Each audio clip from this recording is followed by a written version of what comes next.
In this video, I will show you how to fix WhatsApp browser call connection issues.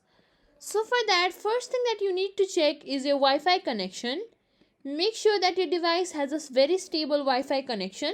You can even try turning off the Wi-Fi, then letting it be for a few seconds and then turning it on again and ensure that it's connected. After that, you can simply try to log into WhatsApp again. And even after that, if it's still not working, then click on your profile icon in the bottom left corner. Here you can see. Simply click on it. From here, scroll this menu bar till the end. Here you will find a logout button. Simply click on logout.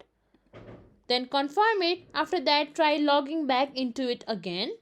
And even after that, if it's still not working, then check if there is any VPN or proxy turned on in your computer or mobile phone. If it is, then simply turn it off.